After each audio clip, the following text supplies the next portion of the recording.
Hi, I'm Kat Jones. Welcome to Science to Get High By. I want to do kind of a second intro to the series that we are currently working on here, Meet Your Microbes, because we've gotten a lot of really good feedback, and I just want to clarify a couple of things, including what we're even doing with this project.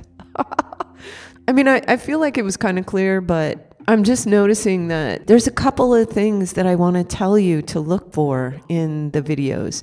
So we've already got 2 in the can. If you haven't seen those, go back and look at Meet Your Oats and Meet Your Dish Sponge. Yeah, we found a lot of rotifers in a dish sponge. Yeah, the microsphere can be really surprising sometimes. I'm sure you've seen on slow news days, sometimes there are these kind of hysterical segments about how they swabbed a keyboard or a subway seat or a motel room or something, and they found germs. I got a news flash for you that may either encourage you or horrify you. Yes, there are microbes everywhere, on everything, all the time. In fact, every breath you take has hundreds of thousands of little microscopic organisms in it. You're breathing in virions, most of which will never harm you because they don't attack humans. You're breathing in tiny little mold spores, tiny little fungus spores. You're breathing in dinky arachnids, so small you can't see them, although people with asthma know they're there. We live in an ecosystem that is complex and rich and thriving and full of life. And the last thing that we should want to do when we encounter this ecosystem is decide that we've got to kill 99.9% of everybody who's living there. That's just such an awful human knee-jerk thing that people just do. We're scared of something or we don't understand something, well, let's kill it. So I want to help you get past that mindset. I want to help you see the thrilling, wonderful world all around us. So to that end, I've had an ongoing project for years now where I collect samples from all around, and kind of the intention behind that project has been to watch ecosystems develop from very little. So I'll take a tiny little sample and put it somewhere and then see what happens. They never stay tiny little sample. If you put them in the right conditions, they will just grow and thrive, and you'll see all kinds of organisms, and many of which nobody's ever characterized, I mean, we just live in a thriving, wondrous, mysterious world.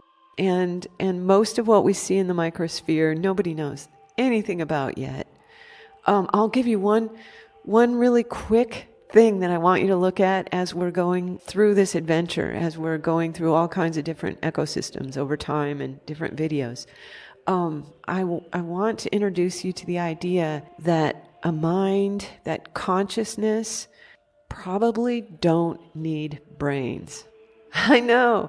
Like, for many people, that's a mind-blowing idea, because we're so caught up in this idea that, we've studied neurobiology, so we know that certain regions of the brains can make us think, or, can mess with our minds in different ways.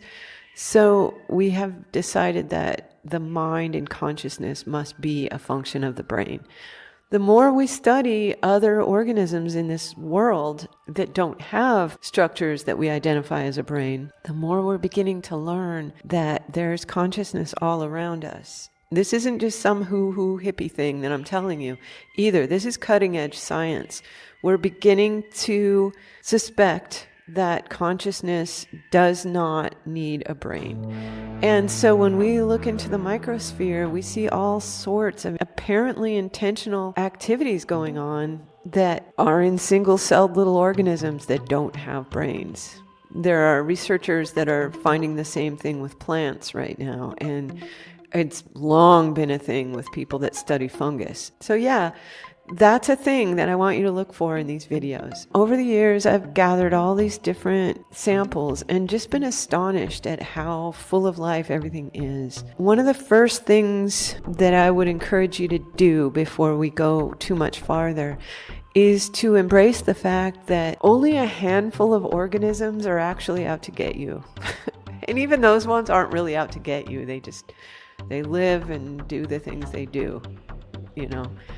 But most microbes are not just harmless. Most of them are beneficial to you. So, you know, bear that in mind. These are not the enemy. This is a fascinating world. And I think that a good place to start is just with coexistence. So this is what this project is all about. I hope that if you haven't seen them yet, you'll check out the video about what's in your oatmeal and what's in your kitchen sponge. Also, please join us for our next episodes because we've got a lot more fun coming up. Man, we got it all. So sit back, strap in, smoke a bowl of the holy herb, and join us on this journey. I'm Kat Jones, and this is Science to Get High By.